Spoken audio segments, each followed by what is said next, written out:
When it comes to sharing the faith, a lot of times what comes to mind is preaching the gospel. However, how I've always kind of tended to go about it is more of a hidden way. I meet somebody, they believe X, Y, Z, and they're asking me about the Catholic faith. I'll share it then, but I'm also fully listening to what they're saying without judgment. I'm not there to tell them they're wrong.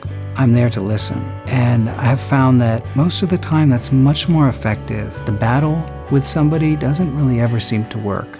But if I listen with an open heart, even if I don't agree, many times I don't, they're able to receive that truth from me somehow.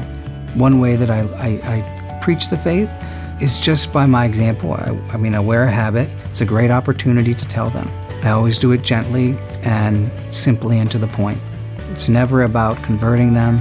It's always just about sharing with them and responding to whatever they share back. One way that I share the faith is I like to spend time with teens because I find that it's a really pivotal moment in their life where they're asking a lot of questions. And to meet a brother who's kind of meeting them on their level does a lot. So a local family will often have a group of all the Catholic boys come over, and they'll often play sports.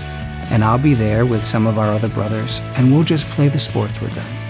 It's not about trying to make them religious. It's not about trying to teach them anything except that we love them and that God loves them. And I find that just through that simple interaction, they walk away different, changed, and more open to God. That's how I see a very powerful tool of evangelization, is more of acceptance and listening without ever compromising either. A lot of my understanding of evangelization does grow out of Mother Teresa's way of dealing with people. She took in Hindus, Muslims, anybody who was in need, she would take in. She would only have them baptized if they asked. She wasn't there to convert them or to change their mind. She was there to care for them and to love them. And that very much resonates with myself and my own spirituality. It's a very simple thing. You just love people. And in loving them, you're saying a heck of a lot more than if you were to define for them what the doctrine of the Trinity is and why it's important to a person's life. Just love them.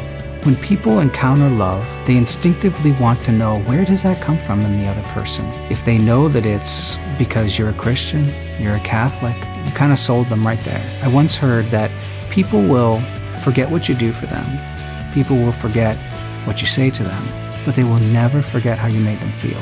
Going off that principle, when people feel loved and accepted, the majority of people won't turn that away. They'll want to go to its source. Just be loving to people, understanding, patient as best you can, and when you mess up, ask forgiveness.